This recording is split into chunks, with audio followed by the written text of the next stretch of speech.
Dahil ang namumuno sa ating bayan ay corrupt si Marcos Jr., dahilan kung bakit lahat ng mga opisyales sa ilalim niya, kasama na si House Speaker at si Zaldico, ay corrupt. Pag po tayo magkakamali, ang sisihin lang natin sa korupsyon ay si Tambaluslos at si Zaldico. Hindi po talaga po pwede mangurakot ng ganyang katindi ang Zaldico at saka ang Tambaluslos kung hindi po yan binigyan ng basbas ng Marcos Jr.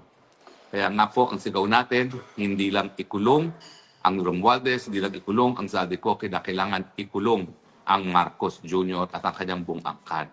Dahil ngayon po, lumalabas na pagamat bagito ang kanyang anak sa Kongreso, napakatindi rin ang mga linamo na pondo dyan sa Kongreso. Nung una, sinisita nila yung malaking budget ni Pong Pulong. Ngayon, lumalabas po na mas malaki pa pala ang budget nitong Sandro Marcos. Samantalang kalahati pa lang ng 3 taon pa lang nakakalipas, pero yung 51 billion ang sinasabi nilang mga naging proyekto ni Pulong ay para sa 6 na taon. Ngayon, mas malaki pa raw sa 51 billion ang naging budget ni Sandro Marcos. No?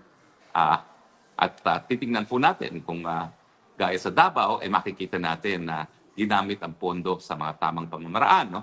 Dahil doon naman po sa Davao, makikita natin na 51 billion pumunta doon sa napakagandang coastal road at napakagandang mga flyovers na nagsisibiring flood control mitigating measures.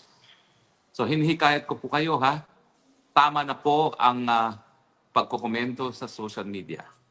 Yes, kabahagi po yan ng karapatan ng malayang pananalita. Yes, ang internet po ay teknolohiya para tayo marinig. Pero wala pa rin pong kapalit ang paninindigan sa kalsada upang iparating ang ating disgusto sa gobyerno.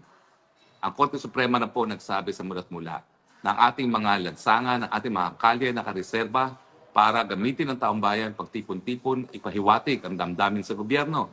Yan pong dahilan kung bakit tayo meron mga lansangan, meron tayong mga kalye. Hindi po yan para sa mga kotse. Yan po ay para sa taong bayan gamitin, lalo na kung gusto nilang iparating ang kanilang sentimiento laban sa gobyernong kurakot.